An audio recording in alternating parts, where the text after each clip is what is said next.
नमस्कार, मैं हूं संजय शर्मा। आप देख रहे हैं 4 पीएम न्यूज नेटवर्क। इंडिया गठबंधन की रैली देखी मुंबई की आपने?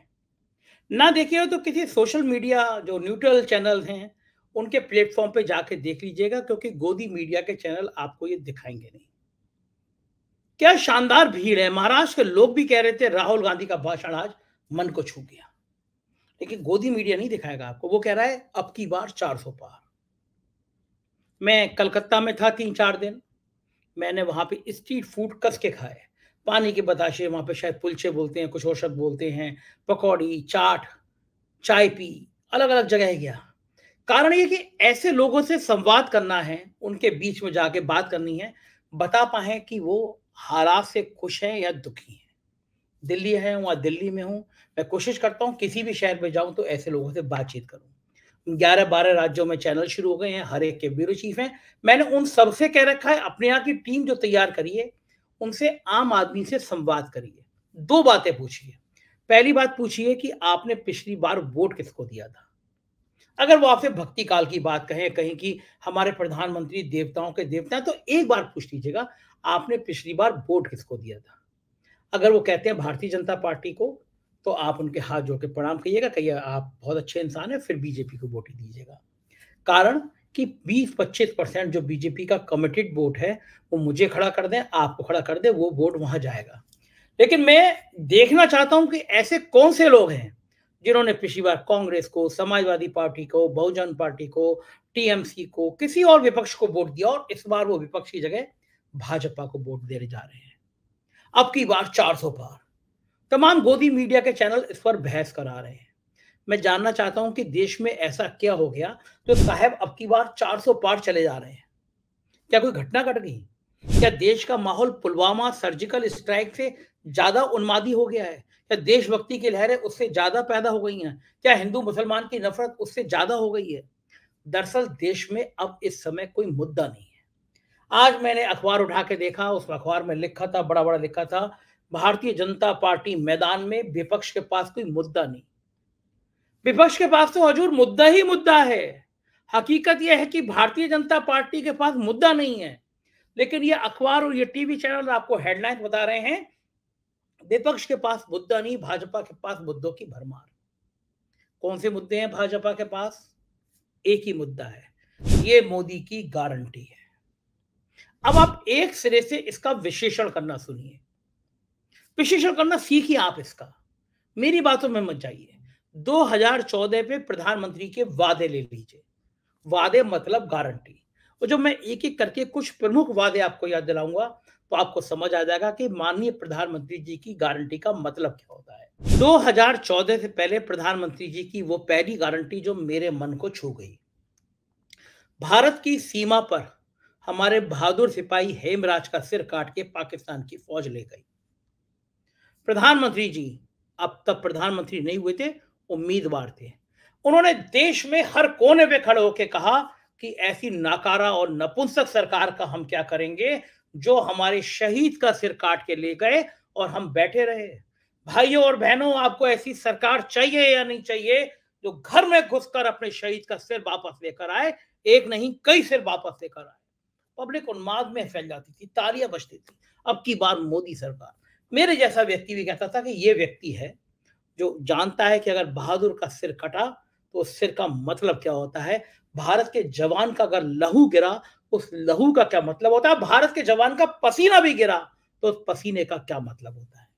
सरकार बन, मोदी जी प्रधानमंत्री आ गए। मेरे को लगा कि अब सबसे पहले काम ये होगा, पाकिस्तान से कहा जाएगा कि हमारे बहादुर शहीद हेमराज का सिर वापस कर दो, वरना तुम्हारी खैर नहीं।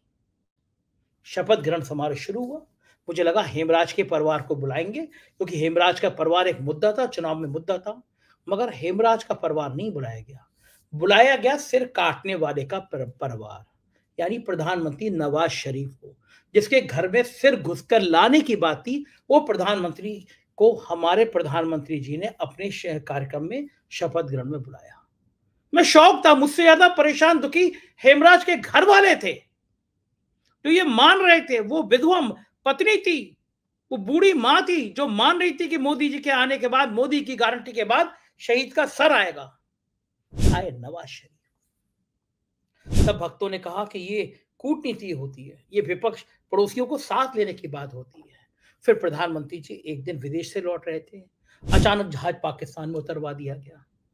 कहा कि आज बर्थडे है नवाज शरीफ का, हैप्पी बर्थडे। अम्मी जान से मिले, पैर छुए, बिरयानी खिलाई, खाई खिलाई, शाकाहारी भी हो सकती है, मांसाहारी भी हो सकती है। शॉल गिफ्ट का आदान प्रदान हुआ। हेमराज का परिवार शायद उस रात सो नहीं पाया होगा। हेमराज की विधवा ने कहा होगा कि इस देश में, जिस देश में कहा जाता था मातृभूमि पर शीश चढ़ाने जाए वीर अनेक, जहाँ कहा जाता था शहीदों की चिताओं पर लगेंगे हर बरस मेले, वतन पे मरने वालों का यही आखिरी निशान होगा। शायद वो बातें कई और थीं, वो देश कोई और था, वो जवान कोई और थे, वो क्रांतिकारी और वो थे। इस दौर में तो शहीद के लिए भी राजनीति होती है। क्या वो मोदी की गारंटी नहीं थी? वो मोदी की गारंटी नहीं थी। थी तो कहां है हेमराज का सर? पूछिए आप अपने भक्ति काव से ऊपर उठकर।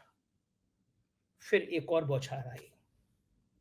हर व्यक्ति के खाते में 15 लाख रुपए होंगे। देश पागल हो गया, गरीब पागल हो गया। उसको लगा खाते में 15 लाख, जिंदगी बन गई। और कुछ दिनों बाद एक इंटरव्यू में अमित शाह जी ने कह दिया वो तो चुनावी जुमला था। क्या नेताओं को यह नहीं लगता कि मंच से खड़े होकर जो बातें कहते हैं वो चुनावी जुमला नहीं होती? वो किसी इंसान का दर्द होता है, किसी इंसान का दिल होता है, किसी इंसान की आत्मा होती है, उसका दिल रोता है। शायद पता ना था इन नेताओं को कि कुछ ऐसा भी होता है, कुछ ऐसा भी होना चाहिए। हर हर घर में, हर सर पे छत होगी, 2022 तक छत होगी। देश की आधी आबादी खुले आसमान के नीचे सोती है, जाड़ों में भी, गर्मी में भी। घर नहीं है, घरों के नाम पर रिश्वत मांगी जा रही है। तमाम वीडियो वायरल हो रहे हैं। यह मोदी की गारंटी नहीं थी। हर साल 2 करोड़ के रोजगार दूंगा, गारंटी है मोदी की। फिर बेरोजगारों से कह दिया गया पकौड़े तलो, ये भी रोजगार है। पश्चिमी उत्तर प्रदेश, पूर्वी उत्तर प्रदेश, राजस्थान, मध्य प्रदेश, नौजवान सुबह 3 बजे उठ के दौड़ लगाते हैं। सेना में जाना होता है, सेना में जाना सपना होता है। पूरी जिंदगी कुर्बान हो गई। पहली बार सेना को भी राजनीति का अखाड़ा बना दिया गया। अग्निवीर नाम की योजना ला दी गई। मर गए तो पेंशन भी नहीं मिलेगी और कोई अवार्ड भी नहीं मिलेगा। क्या क्या ये मोदी की गारंटी नहीं है? क्या इसको नहीं माना जाए? क्या झूठी मोदी की गारंटी होता है? क्या कोई सच से इनका वास्ता नहीं होता है? लेकिन यह मोदी की गारंटी है। एक नहीं दर्जनों वाक्य। हाल ही का वाक्य, महाराष्ट्र में गए प्रधानमंत्री जी, कहा एक भी भ्रष्टाचारी नहीं बचेगा, सबको जेल भेजूंगा। ये मोदी की गारंटी है। ये 70,000 80,000 करोड़ का घोटाला करने वाले बचेंगे नहीं, मोदी की गारंटी है। और गारंटी का परिणाम यह हुआ कि 48 घंटे के अंदर वो भ्रष्टाचारी डिप्टी सीएम, उप मुख्यमंत्री बन गया महाराष्ट्र का, भारतीय जनता पार्टी के साथ। जितने भ्रष्टाचारी थे, जितने कांग्रेस में भ्रष्टाचारी होने का आरोप लगाती थी भारतीय जनता पार्टी, वो इस सरकार में, भाजपा की सरकार में आके मंत्री और मुख्यमंत्री तक बन गए। क्या ये मोदी की गारंटी है? और फिर एक गारंटी पर देश भरोसा कर ले, फिर इस गारंटी पे बात कर ले, और फिर देश का माहौल क्या है? मैं गांव में जाता हूं, मैं उस तरह का पत्रकार नहीं हूं जो स्टूडियो में बैठ के बात करे। मैं गांव, खेत खलियान की बात करता हूं, जाता हूं, उनसे बात करता हूं। कहते हैं साहब सिलेंडर तो मिला, भरवाने के पैसे नहीं है। साहब 5 किलो अनाज तो दिया, उससे दुगना पिछली तरह से वापस ले लिया। सब्जी महंगी, तेल महंगे, तेल डीजल महंगा, पेट्रोल महंगा, गैस का सिलेंडर महंगा, सिलेंडर नहीं भरवा पाए सालों साल। देश के 5% पूंजीपतियों की पूंजी बढ़ती जा रही है, गरीब और गरीब होता जा रहा है। क्या यह है मोदी की गारंटी? कौन सी गारंटी? किस गारंटी पे हम बात करेंगे? किस बात पर भरोसा करेंगे? क्या नेताओं के मंच की बातों को हम यह मान लें कि नेता झूठ बोलते हैं? क्या हम ये मान लें कि नेताओं को झूठ बोलने के अलावा काम नहीं है? तो फिर प्रधानमंत्री जी आपकी कौन सी गारंटी की बात करें? आप कुछ गारंटी की हकीकत तो बताइए। आपने कहा विदेश से काला धन लाऊंगा, एक लंबी सूची है जो विदेश में पैसा लेके भाग गए। कहां है विजय माल्या? कहां है चौकसी? कहां है मोदी? सब गायब है। और हम आपकी गारंटी पे भरोसा करें? मैंने एक नहीं कई केस देखे। 10,000 20,000 रुपए किसान पे कर्जा हुआ और किसान फांसी पर झूल गया, पैसे नहीं थे, बैंक वाले धमका रहे थे। और मोदी जी, लाइन गिनाऊं, एक सुप्रीम कोर्ट में रिट की गई कि हमें उन लोगों के नाम बता दीजिए जो देश में 500 करोड़ रुपए से ज्यादा रुपए ले चुके हैं, बैंक से दे नहीं रहे हैं। लेकिन कह दिया गया ऐसे लोगों के नाम बताएंगे तो उनकी साख खराब होगी। ऐसे चोर, ऐसे डकैत, ऐसे लुटेरे जो देश का 500 करोड़ रुपए लेकर वापस नहीं कर रहे हैं, 500 करोड़ से ज्यादा का रुपए लेकर वापस नहीं कर रहे हैं, उनकी साख की सरकार को चिंता है। गरीब अगर 20,000 रुपए नहीं दे पा रहा तो उसको इतनी गाली दी जाती है, वो रस्सी पर लटक जाता है। ये है मोदी की गारंटी।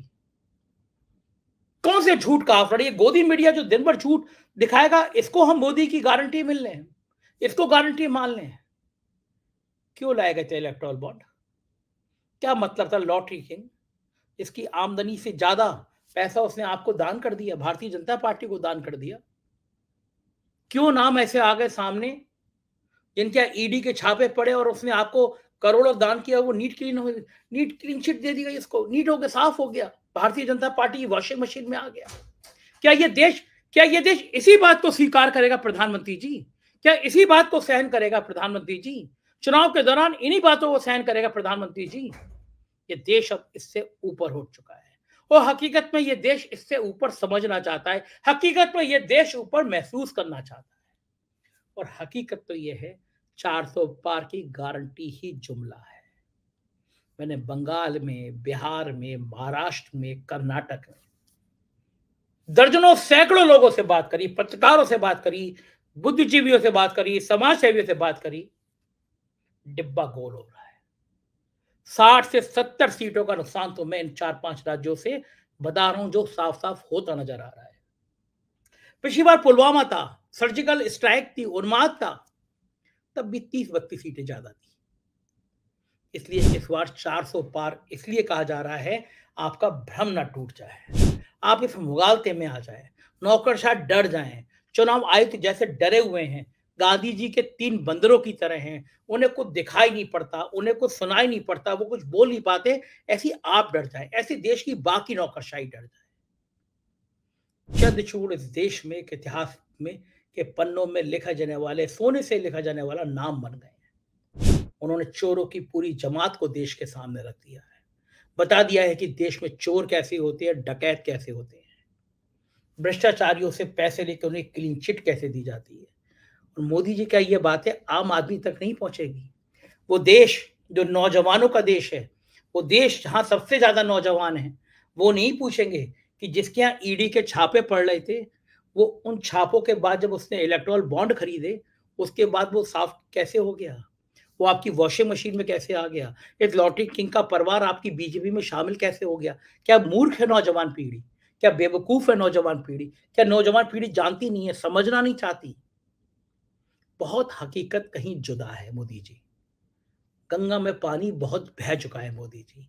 दिन भर आपके टीवी चैनलों पर चलने वाले विज्ञापन हकीकत नहीं बदल सकते। 400 पार का नारा इसलिए दिया जा रहा है, कहीं लोग ये ना समझें कि आप 200 पार भी नहीं हो पा रहे हैं। लोगों में कंफ्यूजन है। जब गणना सामने आती है तो ये बात सामने आती है, बड़ा घमंड है कि उत्तर प्रदेश में हम सीटें ज्यादा लाएंगे। घोसी में भी यही कहा गया था। पहला उपचुनाव था इंडिया गठबंधन का, समाजवादी पार्टी ने ठाकुर प्रत्याशी दे दिया था, भारतीय जनता पार्टी ने पिछड़ी जाति का प्रत्याशी दिया। दोनों डिप्टी सीएम से कहा गया 15 दिन यहीं कैंप करोगे।